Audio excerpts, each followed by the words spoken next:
Good morning, everybody. Thank you so much for tuning in here to Right Side Broadcasting Network. I'm Matthew Alvarez. This is the road to 47, as President Trump is exactly 39 days away from being sworn in as the 47th Commander-in-Chief. Man, let's hurry up this time. 39 days until that happens, as you see 1600 Pennsylvania Avenue there. You know, President Trump starting the morning at the New York Stock Exchange, ringing the opening bell to chants of USA on the floor, which was pretty awesome to see. And speaking of Time, let's go to the Time magazine cover. This is from 2016, but still, he is Time's Person of the Year. So we know President Trump is a great American hero, as are you, we the people, for standing with President Trump. We'll be getting more into that a little bit later in the broadcast. But again, President Trump, the 2024 Time Magazine Person of the Year. So let's start out with our first interview. We're going to go to the Commonwealth of Virginia. Now, John McGuire, he's an ex-Navy SEAL. He's on his way to Washington. Here's that interview. Joining us right now is Virginia Congressman-elect John McGuire. Sir, thank you so much for joining us on Right Side Broadcasting Network. Oh, it's great to be on your show. Thanks for having me. It's an exciting time to be part of Congress with President Trump, the White House, and the U.S. Senate. I'm fired up. Exactly, and that's exactly what I was going to ask you about, the fact that President Trump won on November 5th. You being Trump endorsed, also a victory for the Commonwealth of Virginia. So how do you feel, first of all, but second of all, what kind of things will you do on day one when you are a congressman for the Commonwealth of Virginia? No, it's how do I feel? You know, it's just fired up and excited. I mean, I've been told in 40 years, this is the most impactful time in history. He said we're going to get 6 hours sleep in the first 100 days because Trump came here to work. But yeah, you know, I've been with Trump since he came down the escalator. When I heard that first speech, you could tell he's a man who says what he means and means what he says. And for his endorsement in my primary, it meant a lot. And he said that you're the only Republican in the United States that beat an incumbent. And I think his endorsement was obviously a big part of that. So first thing I'm going to do is, make sure that we get his inauguration, get him back in there and secure that southern border. You know, the American people are less safe at the local, state, and federal level. These criminals are coming across. And you think about that fentanyl that's poisoning the American people.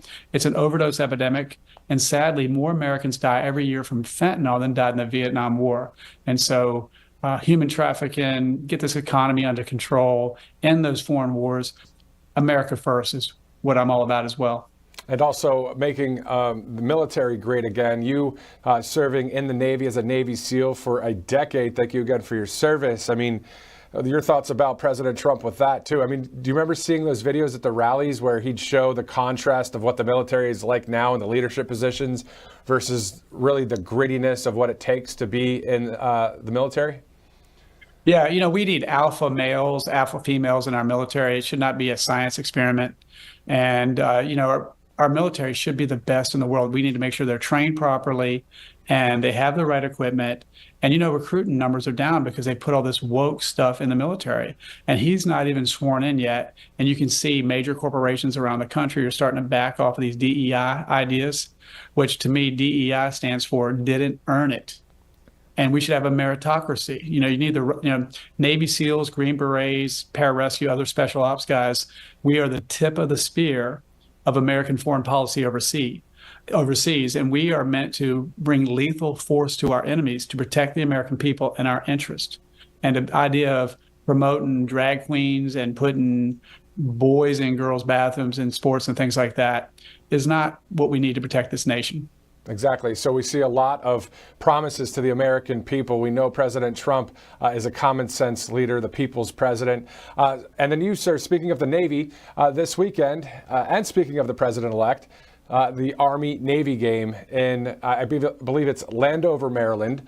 Your thoughts about the rich history of the Army-Navy game and also the fact that President-elect Trump will be there? Well, go Navy, beat Army. But no, that's exciting. And I'm telling you, if that's the game you could go to, this is the game you want to go. We're working on possibly going to that game. We'll keep you posted on that one. But go Navy, beat Army. On top of that, let's just finish up with just the people of Virginia that voted you in to be the congressman there in Virginia. What would you like to say to them right now? Well, I want to say thank you for your prayers and thank you for your vote. I do not take this lightly. As a military guy, as a Navy SEAL, I see this as a way to continue service to our country. And we went to 373 different churches, every rodeo, every tractor pull, and everything else. But before me, the biggest amount of votes ever gained in this district were about 212,000 votes. Somehow we got 250,000 votes. And I think by going to every church, every event, shaking every hand and listening to people's concerns, we had a big turnout. And Trump scored the majority of his new votes in Virginia and my district, which is the 5th congressional district. So I'll go back to thank you for your prayers. Thank you for your vote. I'll work every day to earn that. John McGuire, the congressman-elect out of the Commonwealth of Virginia. You will be going to the inauguration, correct? Absolutely. I want to tell you something funny, though. In one of my races in the General Assembly, someone told me I better not put a Trump flag on my pickup truck because I might lose. So I put 2 Trump flags on my pickup truck. I had the second biggest win in Virginia. So I'm America First, Trump all the way. And I can't wait to be that inauguration. That's going to be historic. That'll be awesome. And hopefully you can send that photo over to us. We'll have it right here on Right Side. That sounds great. All right. Thank you, sir. All right. God bless you. Thank you. Bye-bye. And the congressman-elect was a Trump-endorsed candidate. Always good to have the endorsement from President Trump, and also always good to be the real deal, a very genuine, authentic person. Here's the photo that the congressman-elect was referring to. You can see his pickup truck when he was campaigning with the 2 Trump flags, and that's what we like here in America. We like the real deal. We like genuine people that resonate with us because we are all about we the people. And so John McGuire, the next congressman for the Commonwealth of Virginia. Now, let's shift gears just a little bit to the state of West Virginia. Now, Mac Warner is the Secretary of State there. He is full on for President Trump in his personal life, but we talk more about it. Listen. Sir, can you talk to us about West Virginia? Was it every county that supported President Trump? Is that right? We did. As I understand it, we might be the only state where all counties did go for President Trump. That's correct. And how does that feel, first of all? I know Secretary of States, you have to be bipartisan, but at the end of the day, can you talk to us about the fact that we have a common sense leader that's going to be leading this country? You hit the nail on the head there with common sense. That's what West Virginia, and I think conservatives across the country are glad that is happening, as we're returning to some common sense at government at the top levels. And that is trickling through all the way down through our Senate, House of Delegates, and even down ballot here in West Virginia. So we're excited about where this is going to lead, where we're in complete alignment with the national government, and we're excited about what that's going to mean for the future of West Virginia. Right, and so moving forward, let's talk about that future just in Appalachia and also West Virginia and the surrounding states in that region. Are you seeing support from other secretaries of state or other people in government that are saying, you know what, free and fair elections are the way to go? We did a lot better this time around when it came to people watching what was going on. I mean, have you heard anything like that, sir? Well, that will come next month with the National Association of Secretaries of State. They'll get together at the end of January, and that's where we'll be able to compare notes with one another.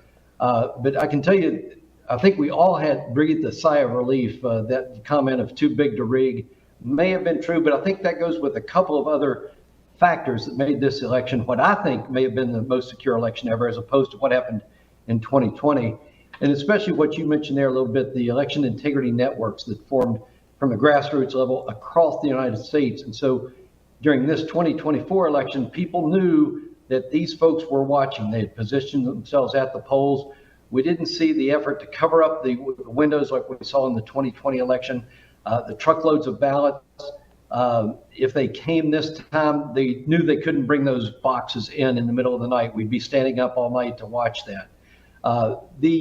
One of the factors that led to this being a very secure election was the legislatures across the various states attempted to close some of those gaps. So we're talking about down in Georgia, Wisconsin, trying to get rid of the drop boxes. Now, Wisconsin went one direction and then back the other, but they knew that the citizens were watching this time, that they were putting cameras out and physically watching where there might have been drop boxes.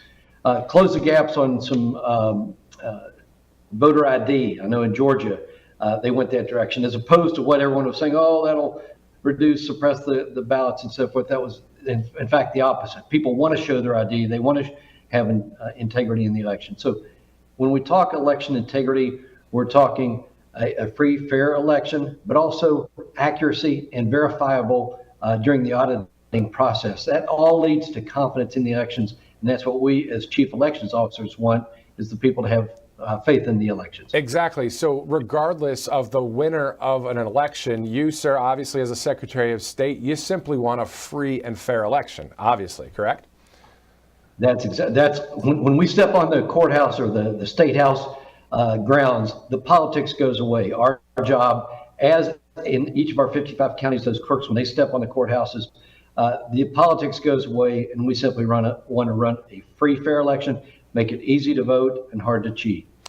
If you're just joining us right now here on Right Side Broadcasting Network, this is Mac Warner, the Secretary of State out of the state of West Virginia, the Mountaineer State, of course. Sir, can you talk to us about the fact of the other secretaries of state? I mean, how many people, I'm just going to be very straight up with my question, are similar to you, sir, when it comes to really wanting that to happen? I mean, you can't bash every Secretary of State across the country, but I mean, are there a number of people that are saying, hey, this has to be done right without partisan politics? You will have all the secretaries that talk that story, but you have to watch what they do. So when you saw in Colorado and Maine where they tried to take President Trump's name off the ballot, that's not looking for a free, fair election. We want the people to be able to speak, to express their concerns. When you see some counties, and there are about 7 swing states, and there are about 5 to 7 key counties, and so you have to get down inside that: Maricopa County, Fulton County, Philadelphia. You have to get into those specific areas where you have these large populations voting in one county, and so you have to look at the county administrators, and there's where I have concerns. I think many people across the nation have concerns, where a lot of work still needs to be done. Those have generated some very intense election integrity networks, but there's more work when those people get held out and all they can do is observe from a distance. There's still questions that need to be addressed in a number of those swing counties. So we can't rest easy knowing that 2024 was a fair election. We have to be vigilant in 2026 and 2028. And personally, sir, moving forward, what is it like to have someone, and now let's just really be straight up here on this interview a little bit. Are you allowed to answer questions like the following? You're the Secretary of State there in West Virginia, but personally, are you happy that President Trump won? I mean, is this something that we're allowed to discuss? Well, absolutely. When I'm running the election, like I did not endorse President Trump. My wife ran for House of Delegates. I didn't endorse her. I don't endorse anybody because then that would remove me should there be a challenge in a contest, an election. I need to remain free, fair, impartial, and that's why I don't go down the endorsement route. But yes, I'm very pleased that President Trump won. In fact, when I was took my chief elections officer hat off and went into the political side, I am a Republican. I ran as a Republican. I'm very proud and pleased that President Trump won. And just look what he's doing with his nominations. He is going to shake up Washington and shake up the federal government, and it needs to be shaken up. So yes, I'm extremely pleased and proud that President Trump won that election. And then could you talk to us finally before we let you go about some of the issues facing West Virginians? What needs to be done there on day one under President Trump? What do people there want for President Trump? Well, one is we elected our current governor as the U.S. Senator to take Joe Manchin's place. So I think the entire country, the entire conservative country, is going to be extremely thrilled with that. So we now have our complete congressional delegation, House and Senate, as Republican conservatives. And so to answer your question with regards to West Virginia, we need to make sure that energy flows to the rest of America. Everything that is manufactured, transportation, everything depends on affordable energy and reliable energy, and there's nothing more reliable than coal. You can blow up a gas pipeline, you can attack, have a nuclear meltdown, all those different things, but coal, you can't destroy that. And so we need to reduce the regulations that are burdensome, overly burdensome. We have clean coal, we can burn coal cleanly, but it's also oil and gas. All of those the energy sources need to be made available. We need to get it out of the ground. We need to get it to the consumers, and we can do so in a safe, clean way here in West Virginia. So our governor-to-be, the Attorney General Patrick Morrisey, has spoken about that openly. He, as the Attorney General, won the West Virginia versus EPA case, clean water. He has won big cases and taking that into the governor's office, followed by another Attorney General who's going to be just as active. There's an exciting future ahead for West Virginia because, as you started off this interview, we are aligned with President Trump. Senate-elect Jim Justice is personal friends with President Trump. President Trump is close with Governor Morrissey. So we're firing on all cylinders here in West Virginia, and I think that is a good omen for all of the United States because we can produce cheap energy and get it out to the people who need it. Thank you, sir. Thanks for having me on. Good talking to you. You too. Okay, so let's go from the Mountaineer State to the Garden State in New Jersey to cover a few of these top headlines that we're following here at Right Side Broadcasting Network. As you guys know and may have heard, in New Jersey, there's a lot of people seeing a lot of drones in the air at night. I mean, we're talking 40 to 50 reports of this happening. There was a congressman out of New Jersey that said in an interview yesterday that this was from an Iranian mothership off of the U.S. East Coast waters. We haven't confirmed that, either as anybody else in whether it's fake news media or conservative media. But those were the words of a congressman there in New Jersey. The Pentagon is denying reports that there is an Iranian ship stationed off of our East Coast, sending surveillance drones to New Jersey. So that's a story that's developing, kind of keeping an eye on that. On top of that, we know out there in Syria right now, the Syrian government has collapsed. Bashar al-Assad is in Russia under asylum there. President Trump chiming in on that, saying the U.S. should not get involved. Also, the FBI director, of course, Christopher Wray, he will be resigning. He already has resigned. Of course, President Trump has already appointed the great Kash Patel to that position at the Federal Bureau of Investigation. And finally, the great Kari Lake was appointed to direct the Voice of America from Washington, D.C., so a great pick there by President Trump. Also, let's pivot now to our Trump on Truth segment. Let's take a look at some comedy when it comes to President Trump. Remember when he posted that great photo there with the Canadian flag after meeting with Justin Trudeau, the governor of Canada, jokingly put. As we can see here, the post, it was a pleasure to have dinner the other night with the governor, Justin Trudeau, of the great state of Canada. I look forward to seeing the governor again soon so that we may continue our in-depth talks on tariffs and trade, the results of which will be truly spectacular for all, DJT, end quote there. So that wraps up our quick Trump on Truth segment there. Of course, he's always posting, so there's a lot to follow, but I thought that was pretty funny just to see how, he as a common sense leader conducts foreign policy sometimes. When you have truth mixed in with some comedy, it still gets the job done. All right, so let's pivot now to our We the People segment. You're about to meet a person that has created some great political ads throughout the past few years. A little bit later in the broadcast, we're going to be showing you a video that was seen by millions, played at a lot of President Trump's rallies. Before we do, get ready. It's Christmas around the corner, right? So take a look at this video out of California.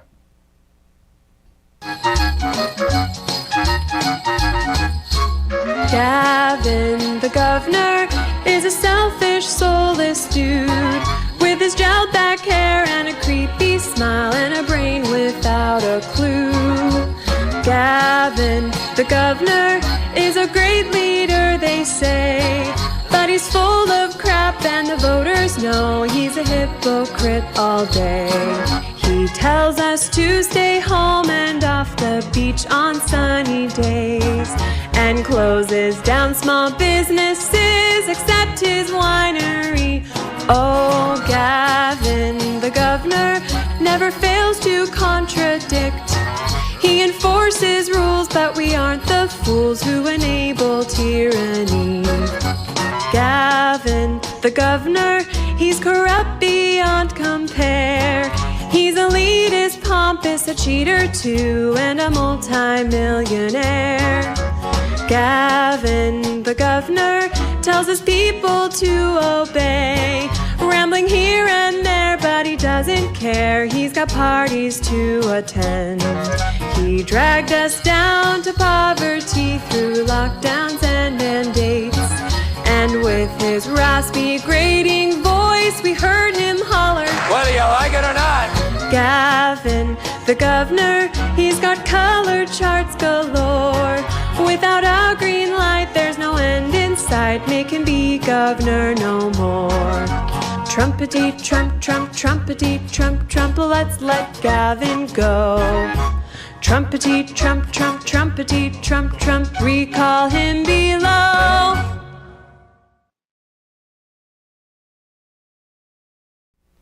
All right, so that video was from back in 2020 from Leah Cecil Theodore. She goes by Leah Memes.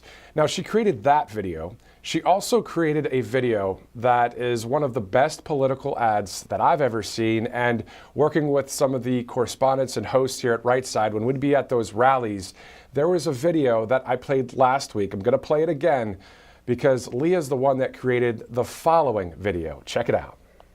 Video right now, there's Mount Rushmore, awesome sight in Rapid City, South Dakota.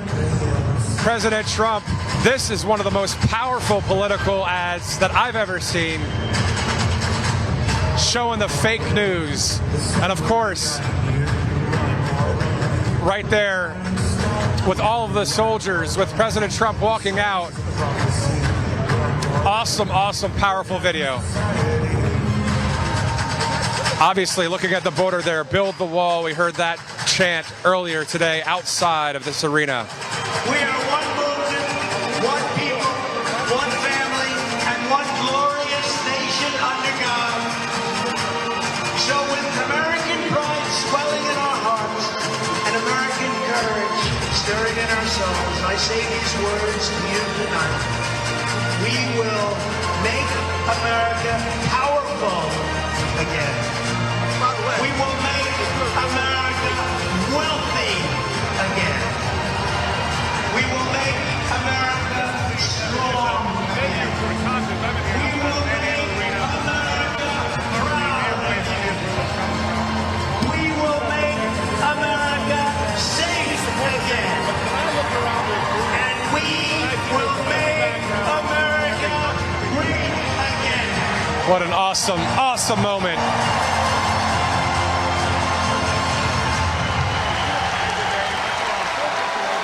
And the creator of that great political video joins us now, Leah Cecil Theodore, aka Leah Memes. Thanks so much for joining us here on Right Side. Of course. Thanks for having me, Matthew. Tell us about that video. I mean, it was such an awesome political ad that President Trump and his team, they played it a lot of times during the rallies. What's that like for you to know that? It still blows my mind to think that President Trump loved that video so much that he not only posted it on his Truth Social several times throughout the last year and pinned it to the top of his profile, but then he had it played at every single rally, almost every single rally, and it still blows my mind. I would have loved to witness it in person at a rally. I did go to the Coachella rally.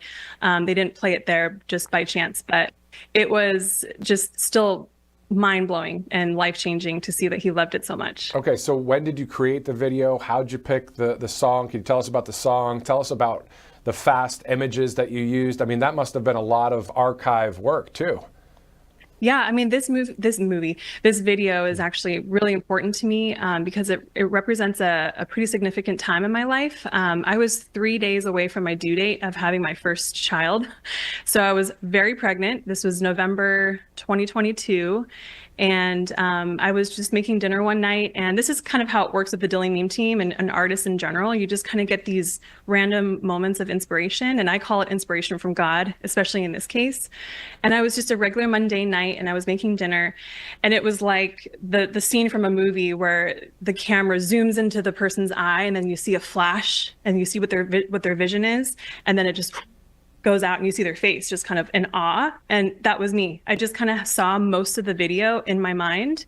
And I knew at that point, President Trump I think he had already announced that he was running for president. And this was, again, November 2022. So, there was just a lot of stuff going on in the world, but I wanted to make something positive for President Trump, especially with what he was going through at the time. So when this vision of wanting to make something positive for his future campaign, just for fun. It just got me super excited. And this song, by the way, Run Boy Run, by Woodkid, it was actually really popular at the time, all over TikTok, Instagram. So it was stuck in my head. And so it was a trendy song that people were using at the time for all kinds of videos. But it was released like 10 years ago. So for some reason, it just got a bunch of popularity at the time. And I just knew, exactly like you said, I knew that with those rhythms, I wanted to show just quick, fast images of his accomplishments, of the things that we remember from his first term, and make it a rhythmic creation, but also something that I think the campaign could be proud of, and just general America can be proud of. So I remember making dinner, and I had the vision, and I knew I had to sit down, and we actually ate dinner, and then my husband went to bed, and I said bye, and I sat on the couch in the dark, and I pulled an all-nighter, and I finished it. And I just knew it was like, God almost saying, you have to finish this tonight. Like, otherwise it's not going to get done. And then I sent it to Brendan Dilley the next day after sitting on it for a little bit, and he loved it and even said it was God inspired. It was really uplifting to hear him say that. And then 24 hours after that, I went into labor with my first child, and I had my baby boy 2 days after that. So I'm really glad that I acted on it. And I think that's kind of the message for, in general, if you're religious or not, if you have this burning feeling in your chest, or you have these visions, just go for it and go after it. That's awesome. What a story. What an insightful story, too. One of the parts that I really like is when you show the fake news and the beat goes fake news. I'm like, you got me at fake news. That was awesome. So tell us about the other ones that were said in there. And there's so many photos that you picked. How long did it take to do this project? Honestly, it was all night. So I think I sat down at 9 p.m. and I finished it by 4 a.m. And the way I create, and I know a lot of the members of the Dilley Meme team create, it's like, if you have an idea, you have to just, you can't stop until it's done. And I just knew I had to finish it. So yeah, I did gather a bunch of photos. I had to find a lot of high resolution images to make it really high quality. Found a lot of the archived video footage from President Trump's first term, and that was just made available on YouTube. So I was able to realize that with every beat and every part of the song, I wanted to represent an important part of his campaign and talking points: America first, tough on crime, strong border, strong military. Those are all important things that kind of would go along with the end of the song. But at the beginning of the song, the lyrics are even more significant today, because the lyrics are "Run, boy, run." They're trying to stop you. They're dying to stop you.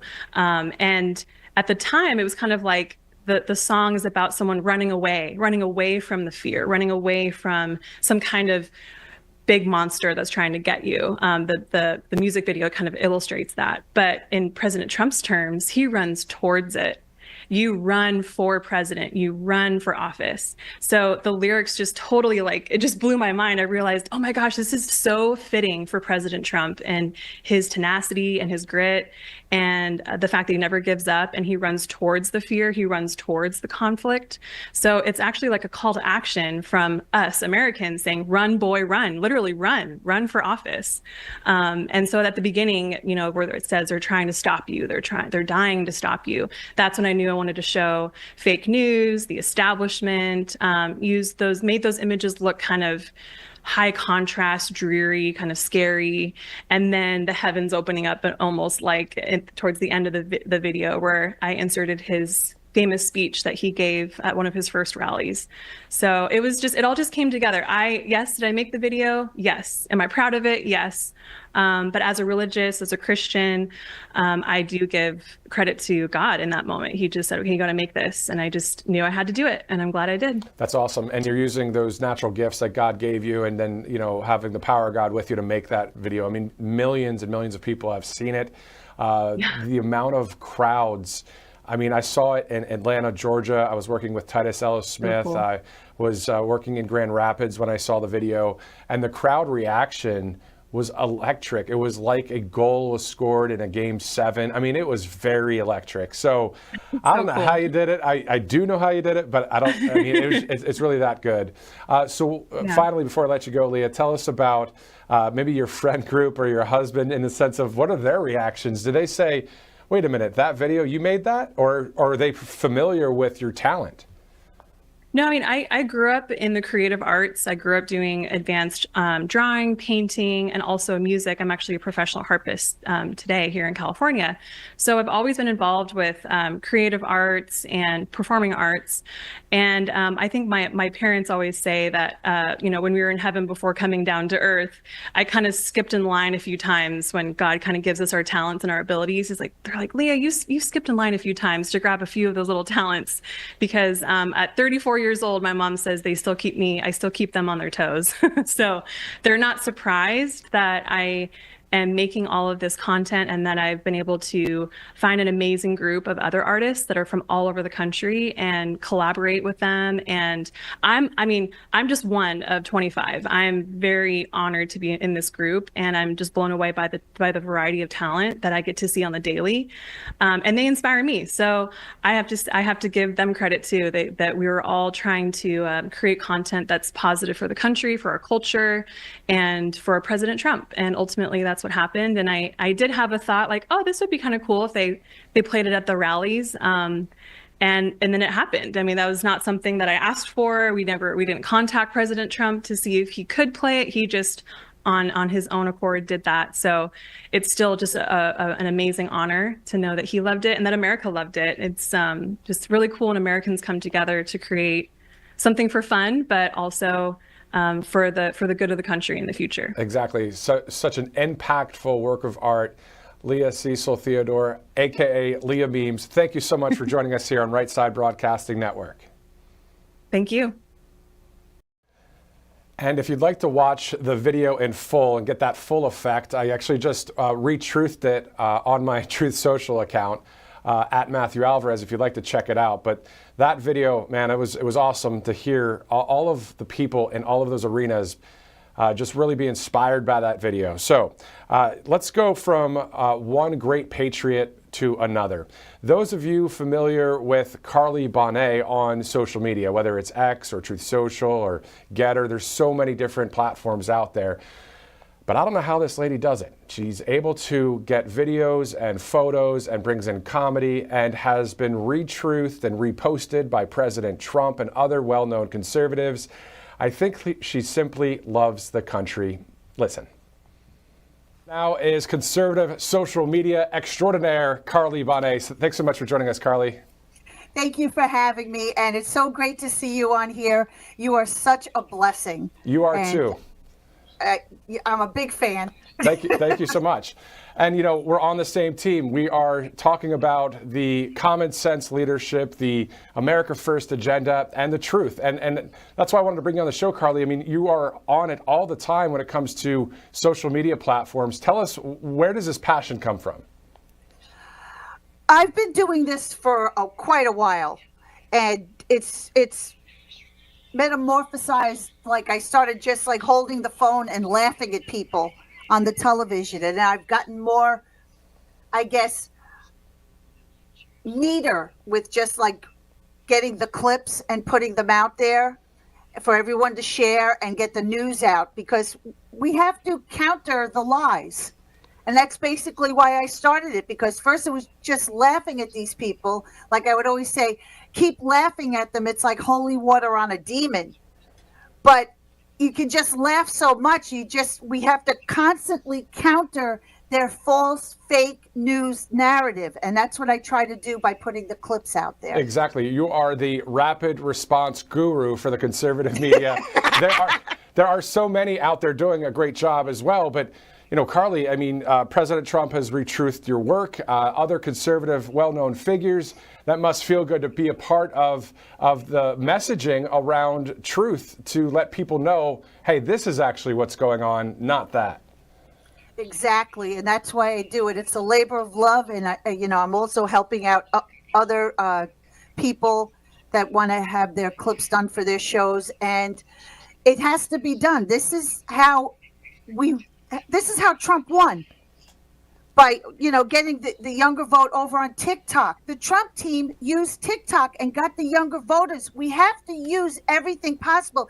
Take it from someone that was taken down permanently, lifetime ban from Facebook and Instagram, taken down from Twitter numerous times, finally got my account back. Thank you so much, ALX, who is a great advocate for Elon Musk and got my account back for me. But there's so many others that are still blocked from Twitter, or I should say X now. It's a new platform and it's so much better. And now TikTok, I was taken down 8 times because they don't like Steve Bannon and the anti-CCP message. And they might be taken down very soon because they are a Chinese company. Right. And we'll have to see about that. But I try to get on, after being taken down from so many platforms, you got to keep fighting. And that's what I kept doing. And that was getting the clips and putting the truth out and countering the false narratives that are put out there. The Mockingbird propaganda media. It's just insane. And there's so many people that are doing the same thing. It's like we have an army now, and it's just amazing to watch. Yeah, there are a number of people on Truth Social. I'm more dedicated to Truth than X right now, but you know what? X is doing really well as well, because there's millions and millions of people on that. So Karli, just tell us one story about how quick you are when it comes to, if there's four different stories going on, how in the world are you being able to post there, and all different platforms?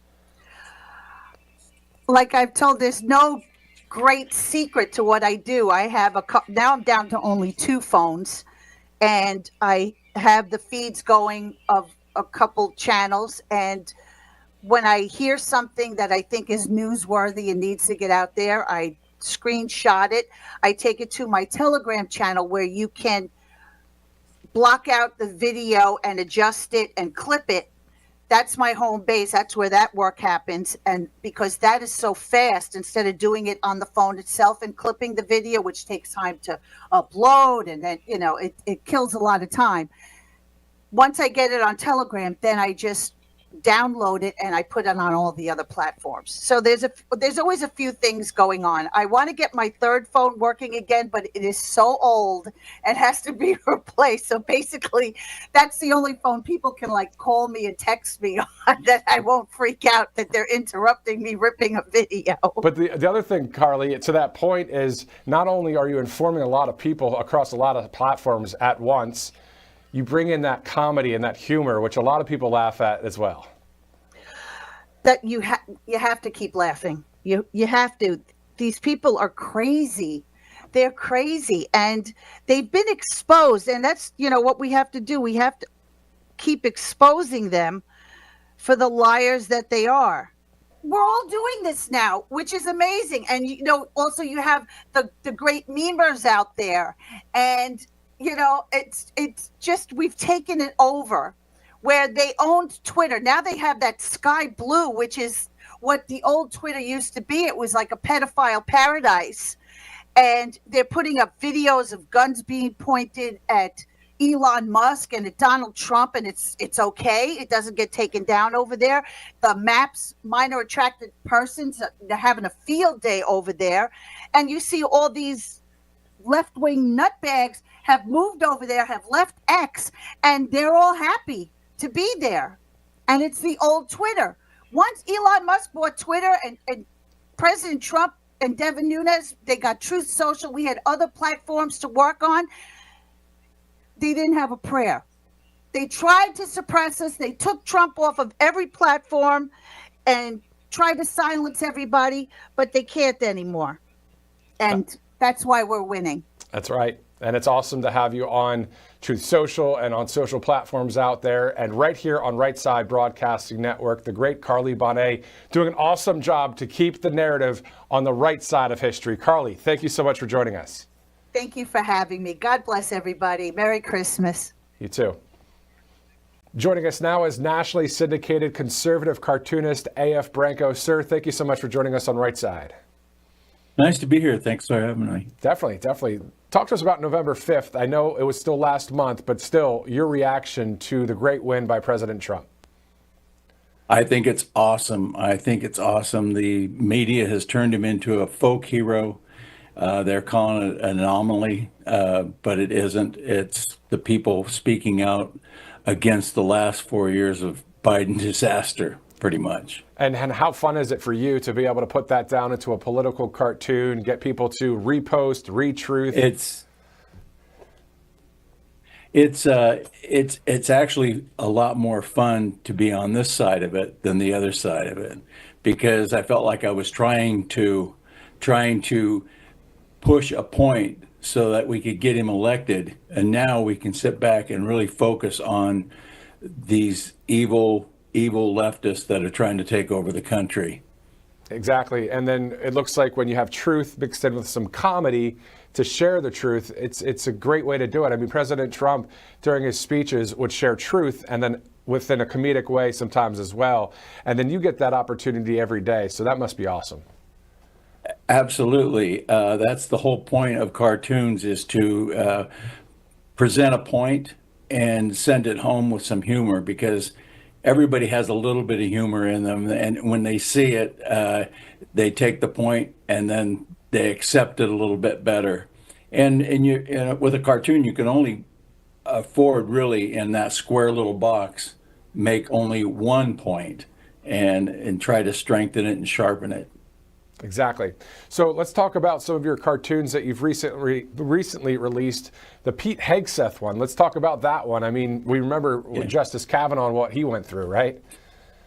Absolutely. And that's what they are trying to do with every single one of his nominees, is try to Kavanaugh them. And they started with Gates, and that was effective, I guess. And so they went on to Hegseth. It's one of their tactics. What did Pelosi call it? She called it the smear tactic. The get them out there, smear it, get it in the media, and then respond to what the media is saying to give it some validity. And it's shameful what they're doing to him. You have Republicans who were all for letting Biden have all his nominees. They went through men in dresses, so forth. But now they're having some resistance against Trump's appointees, which is just despicable. They wouldn't even be there with that power had Trump not won. Exactly. That's a great way to dive into the smear tactic and how that looks there, that inside baseball. You're saying basically the media will paint the picture, and then the Democrat leadership, the leftists, will then react to it and try and sway public opinion. Absolutely. Democrats feed them this narrative. They feed them this smear stuff that is mostly anonymous sources. And then the media presents it, and then the Democrats respond to it to make it like it's something real when it isn't. Exactly. The media presents it as fact, but we know, right. Thank God for President Trump and the phrase fake news. I just watched a video a little bit ago on Truth Social there was a TikTok video that was sourced there on Truth, and it had all of these moments where President Trump was basically telling the media how it was back in his first administration. It was great to hear President Trump do that. We look forward to more of the same, but hopefully the media will turn around and say, you know what, we're losing viewers. You got to get honest, and that's why conservative media is here. But anyway, let's get to that Pete Hegseth one. So that was awesome. On top of that, the Minnesota ballot cartoon. Talk to us about that in the state there. Well, what it is, I do a cartoon for Minnesota through Alpha News and .com, and they had an issue where they lost 20 ballots, and that put one of the Democrats ahead, and now they're tied, and they can't find the ballots. And of course, anytime it deals with ballots, you have to be suspicious of the Democrats. Exactly. It isn't the first or the last time they'll try this. So right. So as we go on and get ready for the inauguration on January 20th, I'm sure there'll be different types of stories that you see that'll make you want to write or do a cartoon, right? And is that how it works for you? Is it a 24/7 news cycle? You kind of follow that, or is it you think outside the box, or is it a balance of both? think outside the box, but also stay current on events. If you see, I try to pick out things that need to be focused on and elaborate on them, drive a point home that I want to make. And that is what I do daily, right off the top of the news, try to get inside of the article, get in the weeds, so to speak, and then come up with something that presents my point of view on it. Awesome. And I know that you're all over social media and a lot of platforms. Ladies and gentlemen, the nationally syndicated conservative cartoonist, AF Branco. Sir, thanks again for joining us on Right Side. We'll see you again soon. Absolutely. Thank you. And actually, AF Branco, back in the great Rush Limbaugh days, Rush would actually refer to some of AF Branco's cartoons. So a lot of history there, and a great cartoonist for the conservative movement. If you're just joining us right now, we are live here at Right Side Broadcasting Network as President Trump is 39 days away from being sworn in as the 47th Commander-in-Chief. This is the Road to 47, Episode 5. So we've got a few more to do here at Right Side Broadcasting Network, and we also have some more programming notes at the end of this broadcast. But just want to thank you guys so much for streaming in right now, wherever you're watching. I'm Matthew Alvarez. Thank you so much for doing so. All right, let's pivot now to something that is a little bit tough. Well, very tough in some ways. As we know, President Trump is an absolute American hero. And I believe we, the people, are American heroes as well for standing with President Trump through it all. In our Throwback Thursday segment, we're going to go to April 4th, 2023, New York City. Take a look.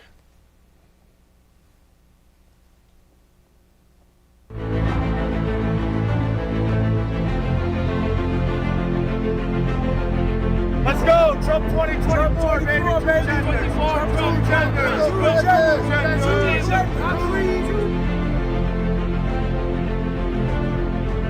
For Donald Trump, freedom.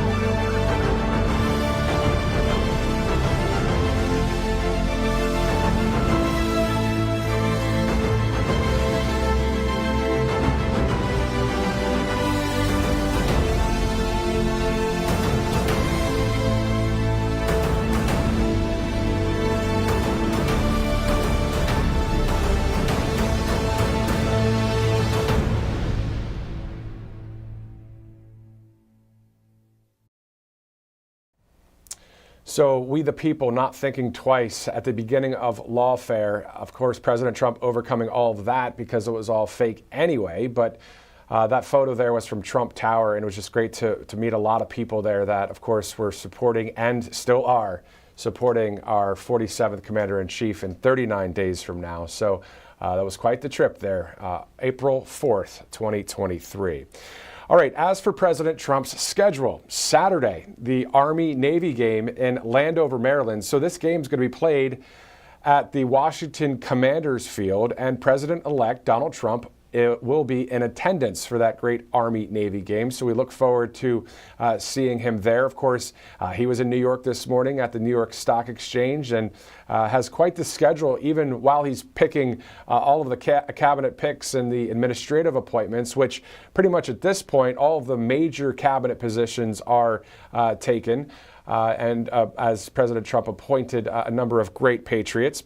Also, let's shift now to something that's quite interesting. Here are some clips that I asked my producer to edit out of the show, but apparently he didn't feel like doing that. So we're going to show you a video here in just a second. But again, President Trump will be in Landover, Maryland this weekend. Let's shift back and show you the video of the edits that our producer did not take out of the show.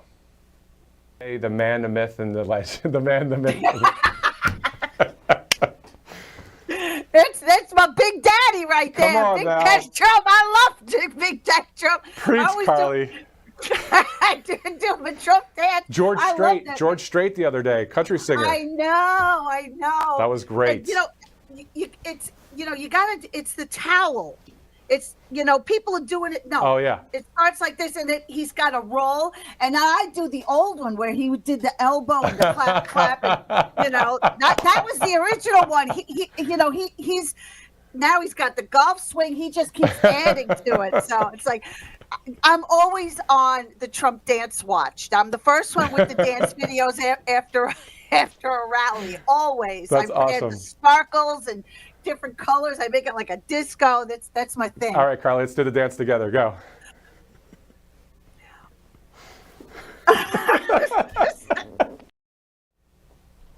Well, there you go. The Trump dance. As you've seen, the NFL and college football, a lot of players doing that out there. So how about Thanksgiving? You remember so many families, 20, 25 people just doing the Trump dance. I don't have very good moves. I don't know about you. But anyway. All right. So this Road to 47 broadcast is brought to you by the great MyPillow, mypillow.com.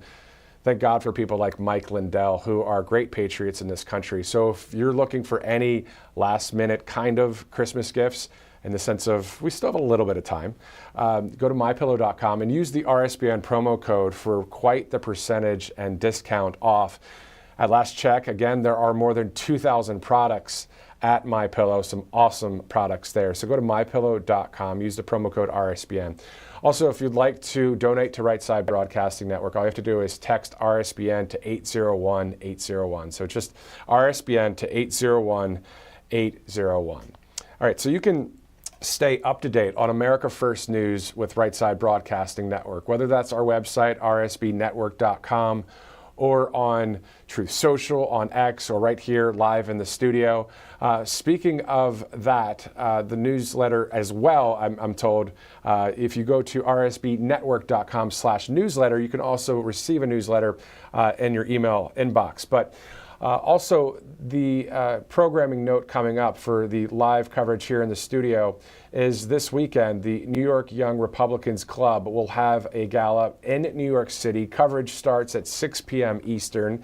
Bobby McNeely and myself here at the studio will bring you that live coverage. Some great speakers there.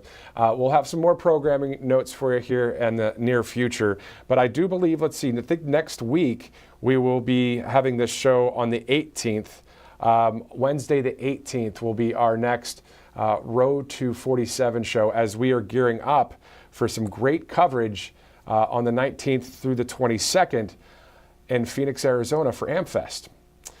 All right, I want to dedicate this entire episode to my family and to you, we the people. We do this for you, and that's just why we do it. For all of us here at Right Side Broadcasting Network, I'm Matthew Alvarez. Thank you so much for watching the show. If you'd like to scrub back, check out some of the interviews and some of the fun we had. Of course, we covered a lot of serious talking points as well, and the news of the day. Have a great day, and our RSBN economic report will be on a separate live link. You could watch that live right after this one ends. Have a great day.